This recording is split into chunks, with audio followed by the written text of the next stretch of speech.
की भी पढ़ाई प्रारंभ होगी। बेटियों को नर्सिंग की पढ़ाई करने के लिए प्रदेश और देश के अंदर अन्यत्र नहीं जाना पड़ेगा। 100% प्लेसमेंट की गारंटी देने वाला है नर्सिंग का क्षेत्र। अगर बेटी पढ़ेगी तो आगे बढ़ेगी और उसी पढ़ाई लिखाई के लिए नर्सिंग के क्षेत्र में भी उसको एक नई संभावना मिले, इसके लिए कार्यक्रम, इस 765 करोड़ रुपए की परियोजना जो हमारे जनप्रतिनिधियों ने अपने प्रस्तावों के माध्यम से आगे बढ़ाया था, चाहे वह शिक्षा के हो, चाहे वह स्वास्थ्य के हो, चाहे वह पेयजल के हो, चाहे वे कनेक्टिविटी के हो, चाहे वह पशु पालन से हो, तकनीकी शिक्षा का हो, व्यवसायिक शिक्षा का हो या उच्च शिक्षा का, आपके जीवन में आने वाली हर समस्या के समाधान का ये 765 करोड़ रुपए की परियोजनाएं आपको उपलब्ध करवाई जा रही है। इसके लिए मैं मिर्जापुर वासियों को और खास तौर पर मछुआ वासियों को हृदय से बधाई देता हूं। पहाड़ी ब्लॉक से जुड़े हुए इस महत्वपूर्ण स्थान पर आप सबको मैं बधाई देता हूं, अपनी शुभकामनाएं देता हूं। बहनों और भाइयों, आज जब मैं यहां पर आया हूं आपसे कहने के लिए, याद करिए इससे पहले योजनाओं को देने में भेदभाव होता था।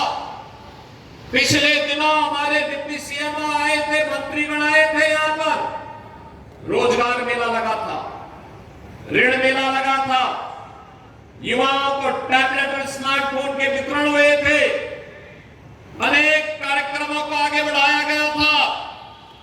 बहनों और भाइयों, ये उसी अभियान की कड़ी को आगे बढ़ाने का क्रम है। याद करिए, इन योजनाओं का लाभ बिना भेदभाव के गांव के गरीब को, किसान को, नौजवान को, महिलाओं को, समाज के प्रत्येक तबके को मिला। हमने जाति खेमे के आधार पर बांटने का प्रयास कभी नहीं किया। हम मानते हैं समाज में विस्फमन करने का नहीं, सामाजिक एकता के माध्यम से राष्ट्रीय एकता को मजबूती प्रदान करने का होना चाहिए। और राष्ट्रीय एकता अगर मजबूत है, देश सुरक्षित है, तो हम सब सुरक्षित हैं। और अगर हमारा देश ही सुरक्षित नहीं है तो फिर हम अपनी व्यक्तिगत सुरक्षा का क्या करेंगे। बहनों और भाइयों, आज यही कारण है हमारे देश की सीमा सुरक्षित है। प्रधानमंत्री मोदी जी के नेतृत्व में हम नए भारत का दर्शन कर रहे हैं। एक सुरक्षित भारत, एक समृद्ध भारत, एक विकसित भारत। प्रधानमंत्री मोदी जी आज दुनिया के अंदर किसी भी देश में जाते हैं, पूरा देश पलक पावड़े बिछा करके उनके स्वागत के लिए आता है, खड़ा होता है। बहनों और भाइयों, ये इसलिए क्योंकि मोदी जी का समर्पण देश के लिए है, अपने देश के लिए है। हर काम देश के नाम, उसके माध्यम से जन योजनाओं को, जन कल्याणकारी योजनाओं को, विकास की योजनाओं को जमीनी धरातल पर उतारने का कार्य हो रहा है। विकास के कार्य मजबूती के साथ आगे बढ़ना और बढ़ाने के कार्य हो रहे हैं। लेकिन एक तरफ विकास के कार्य हैं, दूसरी तरफ सुरक्षा की पुख्ता व्यवस्था है। आज जो ये कार्यक्रम हो रहे हैं, ये विकास के लिए भी है,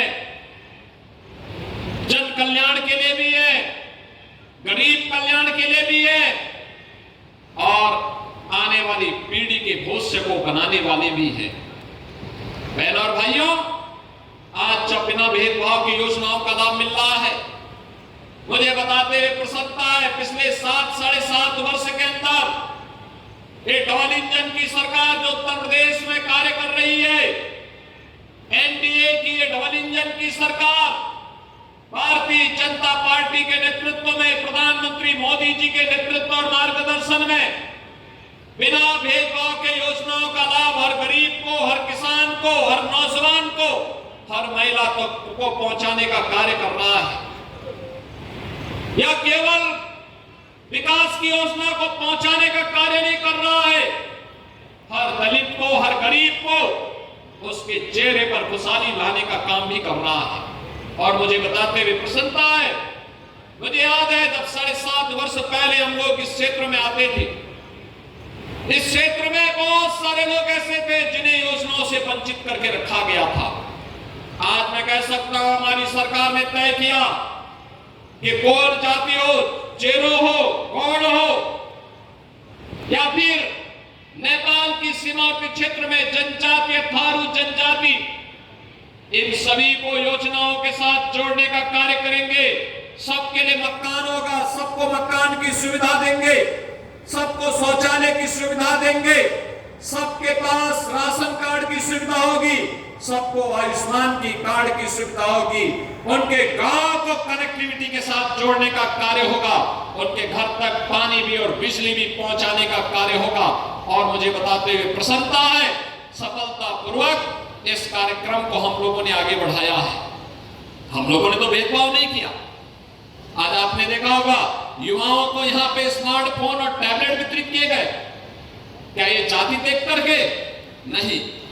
इन योजनाओं का लाभ उन युवाओं को तकनीकी दृष्टि से सक्षम बनाने के लिए और प्रधानमंत्री मोदी जी के डिजिटल इंडिया की परिकल्पना को साकार करने के लिए आज एक कार्यक्रम यहाँ पर उन्हें वितरित किया जा रहा है। यूपी के अंदर हम 2 करोड़ युवाओं को टैबलेट और स्मार्टफोन दे रहे हैं। 2 करोड़ युवाओं को, याद करिए, 2 करोड़ युवा जब टैबलेट और स्मार्टफोन के माध्यम से अपनी तकनीकी दक्षता के माध्यम से इसका लाभ देश को देंगे तो भारत $5 ट्रिलियन की इकोनॉमी बनने की दिशा में अग्रसर होगा।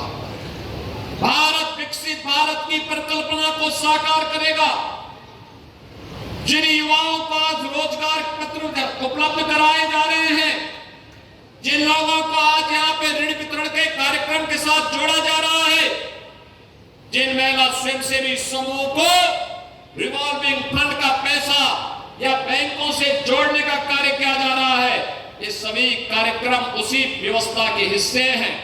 मत्स्य संपदा योजना के अंतर्गत भी एक बहन को आज यहाँ पर इस प्रोजेक्ट को आगे बढ़ाने के लिए अनुदान की पहली किस्त जारी होती है।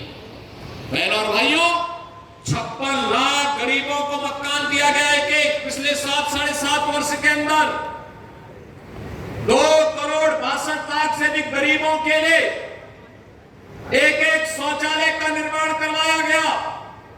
आज उत्तर प्रदेश की हर ग्राम पंचायत में ग्राम सचिवालय का निर्माण करके वहां पे एक कर्मचारी की तैनाती कंप्यूटर ऑपरेटर के रूप में करते हुए